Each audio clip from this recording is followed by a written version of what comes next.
Terima kasih kerana menonton dan memilih channel ini. Sila tekan like, share dan subscribe agar anda tidak ketinggalan mengenai isu politik semasa yang kami sampaikan setiap masa. Terima kasih.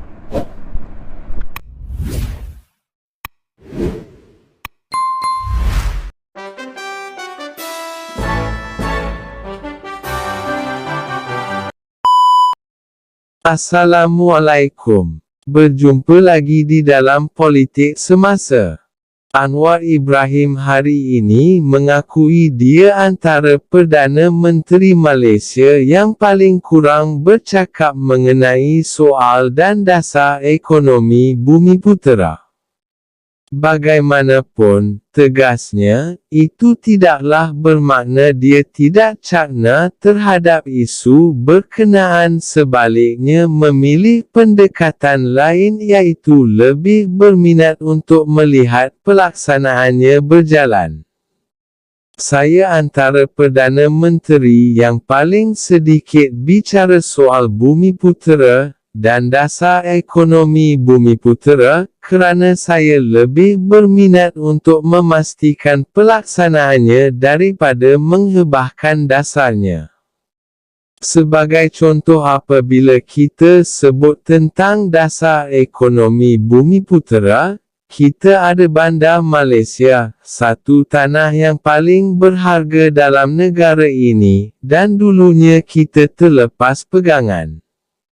Sekarang kita wujudkan di bawah perbadanan dan sejak merdeka pada 1957,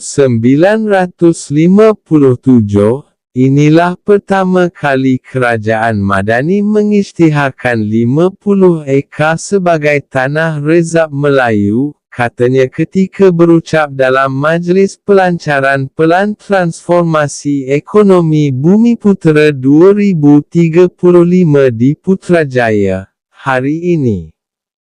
Hadir sama Ketua Setiausaha Negara Syamsul Azri Abu Bakar, Timbalan Perdana Menteri Ahmad Zahid Hamidi, Menteri Ekonomi Rafizi Ramli dan anggota Kabinet Kerajaan Perpaduan. Terdahulu Kementerian Ekonomi memperkenalkan Pelan Transformasi Ekonomi Bumiputera 2035 Putera 35 dengan hala tuju pembangunan ekonomi baru Bumiputera sebagai satu langkah proaktif untuk mengangkat darjat dan martabat masyarakat berkenaan. Rafizi antara lain berkata pelan itu menggagaskan 3 teras yang sejajar dengan ekonomi madani, iaitu memperkukuh pasar ekonomi negara, memperkukuh kerukunan tata kelola dan institusi, dan ketiga, menegakkan keadilan sosial. Anwar turut memberi gambaran betapa pendekatan kerajaan Madani adalah berbeza berbanding pentadbiran terdahulu. Dia turut menyinggung pihak-pihak yang menunggang nama Bumiputera dan Melayu untuk mengaut keuntungan sendiri. Sebab itu saya katakan berbeza, simpang siur politik kita faham.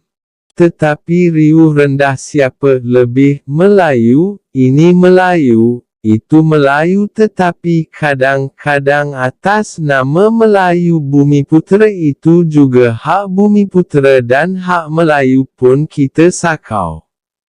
Kalau tidak badan-badan macam Bank Bumiputera suatu ketika dulu tidak sampai terlingkup. Saya beritahu perbadanan ini tentunya pembangunan untuk rakyat Malaysia, jelasnya.